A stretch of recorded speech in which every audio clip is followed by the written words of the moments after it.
नमस्कार मित्रों, हमारे साथ इंजीनियर हरकेश्वर राम जो सामाजिक न्याय के योद्धा हैं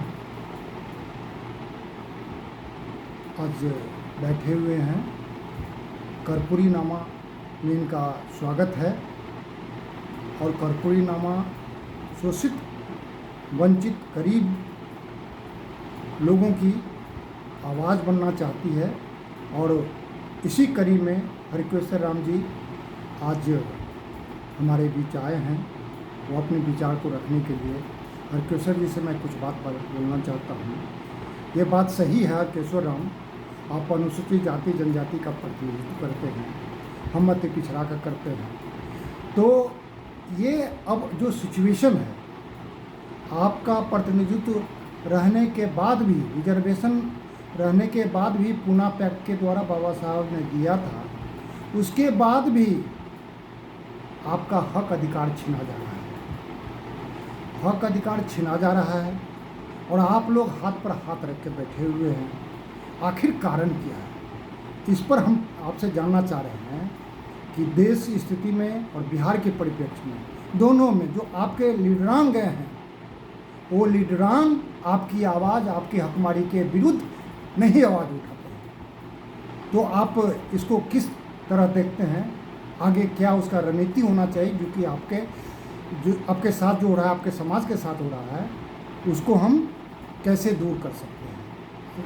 देखिए, दरअसल विजय जी ऐसा स्थिति है कि पूना पैक्ट अपने आप में एक ऐसा है कि जो दलितों को नपुंसक बनाकर छोड़, जो बाबा साहब का जो कम्युनल अवार्ड घोषित कराया हुआ था उसको कर्टेल कर दिया गया। अब क्या होगा, पहले क्या था कि शेड्यूल कास्ट का प्रतिनिधि शेड्यूल कास्ट के द्वारा ही चुना जाएगा, तो वो असल में शेड्यूल कास्ट का प्रतिनिधि होता है।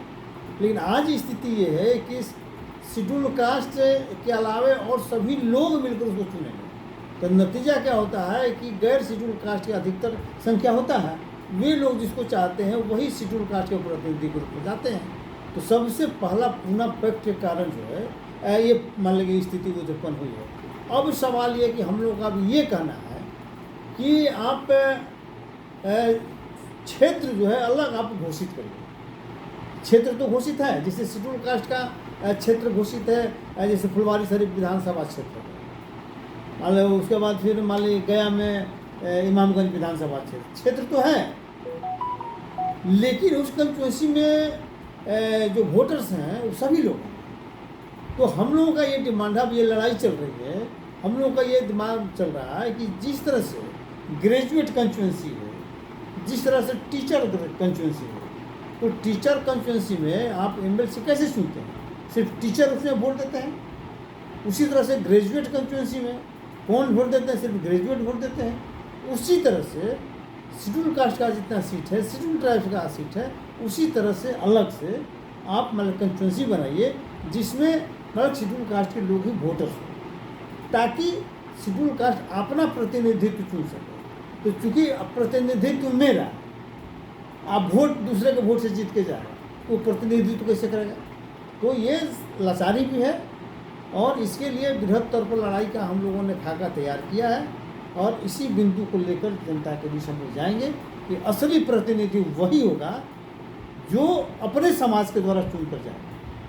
आगे प्रश्न उठता है हरकेश्वर बाबू, यदि आप चुनाव भी के जाते हैं, यहाँ आप 39 हो जाते हैं SC/ST मिला करके और केंद्र में 131 होते हैं, तो क्या आप नीति निर्धारण कर लीजिएगा? अकेले आपके बल पर कितना हो सक्षम आदमी चला जाए तो आप नीति निर्धारण नहीं कर सकते। उसके लिए आपको लोकसभा और विधानसभा में जनसंख्या चाहिए। तो आप किनको साथ लेके चलना चाहते हैं? कैसे आप एक हो जाएंगे? आपका बात कौन मान लेगा? यदि आप सिर्फ अपनी बात कीजिएगा तो कैसे होगा? आपका आगे की रणनीति कैसे? अपनी ही बात सिर्फ नहीं है, ये तो चूंकि ऑलरेडी पहले से किया हुआ है कि SC/ST का लोकसभा और विधानसभा में रिजर्वेशन मान लेके है, उसमें थोड़ा अंतर करने की जरूरत है। लेकिन अभी मान लें कि SC और ST का राज्यसभा में नहीं है, विधान परिषद में नहीं है, उसी तरह से अति पिछड़ों की भी बहुत दशा खराब है। तो हम लोगों का ये डिमांड भी है कि SC/ST की तरह MBC का भी, अति पिछड़ों का भी लोकसभा, विधानसभा, विधान परिषद और राज्यसभा में होना चाहिए। और वही फार्मूला अपनाया जाना चाहिए कि वो कैंडिडेट जो जीत के जाए इन्हीं के वोट से जीते जाए, ताकि इन्हीं का प्रतिनिधित्व निश्चित रूप से करें। ये भी मान लीजिए हम लोग का डिमांड में, ये भी मान लीजिए उनका भी होना चाहिए। एक मुद्दा तो बहुत अच्छा आपने एक उपाय बताया। दूसरा मुद्दा है कि मुद्दा आधारित राजनीति भी हम लोग को करना होगा। बिना मुद्दा से हम लोग एक हो जाएं और हम लोग को विजन है ये नहीं कि क्या करना है देश की उन्नति के लिए, समाज की उन्नति के लिए, कैसे आर्थिक उन्नति हो, तो उसके लिए आपका क्या विचार है? क्या क्या मुद्दा आपके पास है? देखिए, सबसे स्थिति है कि डॉक्टर अम्बेडकर ने जब संविधान सभा में ये संविधान को रखा था, तो उन्होंने चेतावनी दिया था कि अगर कितना भी अच्छा हम संविधान बना लें, और सब लोग तो हम लोग कर ही लिए, संविधान तो बहुत अच्छा बना लिए, लेकिन जो आर्थिक विषमता है उसको दूर करने का कोई कारगर उपाय नहीं होता। तो उन्होंने चेतावनी दिया था शासकों को कि भाई जितना जल्दी हो सके आप आर्थिक विषमता को मिटा दीजिए, अन्यथा आर्थिक विषमता के शिकार लोग ही इस संविधान को जला डालेंगे। तो कहने का मतलब है कि आर्थिक जो विषमता, आर्थिक विषमता को दूर करने के लिए उस पर मालिक काम करना पड़ा, और आर्थिक विषमता दूर करने के लिए मालिक है कि उस पर जो अंधाधुंध, जो आंख मूंद कर जो निजीकरण का बढ़ावा हो रहा है, उस पर अंकुश लगाना होगा, पहला। और दूसरा, जो सरकारी जो फंड होता है, जो सरकार के पास जो सबका पैसा जाता है, उसमें संख्या के अनुपात में सभी को, सभी वर्गों को उसके हिसाब से उसके लिए खर्च करने पर मांगेगी, उसमें मांगेगी विचार। क्योंकि आर्थिक स्थिति के कारण SC/ST और MBC की स्थिति खराब नहीं हो और आगे बढ़ने से उसमें बाधा नहीं पड़े, इसलिए ज़रूरी है कि उसको ACP की तरह, जैसे शेड्यूल कास्ट का विशेष अंगीभूत योजना, उसी तरह से अति पिछड़ों के लिए भी होना चाहिए, और संख्या के अनुपात में उतनी राशि उनको निकल जाना चाहिए, और उस राशि का उपयोग शिक्षा के क्षेत्र में, मतलब आगे बढ़ाने के मामले के क्षेत्र में, और उसको बिजनेस मामले के क्षेत्र में, ठेका पट्टा के क्षेत्र में, और मान लीजिए कोई भी मान लीजिए की स्थिति मान लीजिए डीलरशिप में उनको मदद के तौर पर उसको किया जाएगा। तब जाकर जब आर्थिक विषमता खत्म होगा ना, तब जाके इस सामाजिक जो स्थिति उत्पन्न होगी, वो सब एक दूसरे को समान दृष्टि देखेंगे और इज्जत करेंगे। और ये जरूरी है। ये बहुत आप अच्छी बात बोले हैं, लेकिन एक समाज को उठने के लिए शिक्षा बहुत जरूरी है। शिक्षा के पॉलिसी जो अभी चला रही है सरकार, वो गरीब वंचित को शिक्षित होने से वंचित करने की नीति है। तो इस आधार पर यदि शिक्षा को ही प्राथमिकता दें हम लोग, तो क्या समाज का परिवर्तन नहीं हो सकता है? मूल शिक्षा है, इसीलिए तो मैंने कहा पैसा जब राशि निकल जाएगा तो शिक्षा पर खर्च हो, शिक्षा के अलावा और भी क्षेत्रों में मान लीजिए हो, तो मैक्सिमम पैसा शिक्षा पर खर्च हो, क्योंकि शिक्षा ही मूल आधार है। तो चूँकि स्थिति क्या है, शैक्षणिक और आर्थिक दोनों स्थिति से कमजोरी के कारण हो रहा है, और दोनों स्थिति हम अलग से उसका फंडिंग करके, अलग 5% निकाल कर हम उसको दूर कर सकते हैं। तो हमको लगता है कि ACP की तरह, अभी क्या है, ACP तो है शेड्यूल कास्ट का, लेकिन देखिएगा कि उसका खर्च जो है ना गलत जगह हो जाता है, और रोडिंग हो जाता है, पुल बनाने में हो जाता है, पुल पुलिया बनाने में हो जाता है, और शेड्यूल कास्ट के लिए जो आवश्यक उसका स्कॉलरशिप बंद मान कर दिया जाता है। कहने का मतलब ये है कि नीति और नियम, नीति है शेड्यूल कास्ट के लिए, लेकिन उसके विरुद्ध नियत खराब है, जिसके कारण दुर्गति है।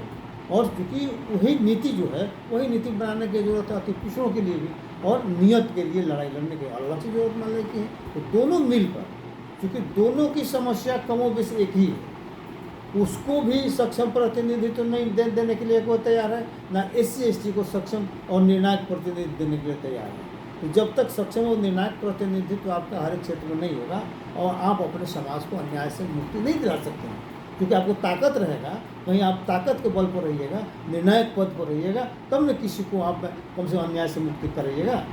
कोई ज़रूरी नहीं है कि आप किसी को मदद करें, मदद करने की कोई ज़रूरत नहीं है, सिर्फ अन्याय से मुक्त कर दीजिए। आपको जो आर्थिक आधार पर, सामाजिक आधार पर, जो शैक्षणिक आधार पर जो अन्याय मालिक हो रहा है, तो अन्याय को आप खत्म कर दीजिए, अन्याय को मुक्त कर दीजिए लोगों को, लोग अपने आप से आगे बढ़ेगा। किसी के लिए किसी को बहुत मदद करने की जरूरत नहीं है, सिर्फ अन्याय को खत्म कर देना। अंतिम प्रश्न है सर कि सब कुछ करके आते हैं और न्यायालय में जा कर के आपको न्याय नहीं मिलता है, जो स्थिति है। सवाल वही है न्यायालय में, इसलिए कि आपका वहाँ प्रतिनिधित्व जीरो है।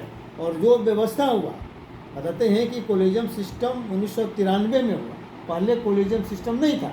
लेकिन मैं बता दूं कि जब मंडल कमीशन का रिपोर्ट लागू हुआ और लोगों को दिमाग में लगा कि अब तो पिछड़ों का, शेड्यूल कास्ट का, शेड्यूल ट्राइब्स का वर्चस्व जो है बढ़ने जा रहा है लोकसभा में, और सरकार उन्हीं के बनेगी। तो सरकार जब बनेगी तो अपने हिसाब से वो जजों को भी नियुक्त कर लेंगे।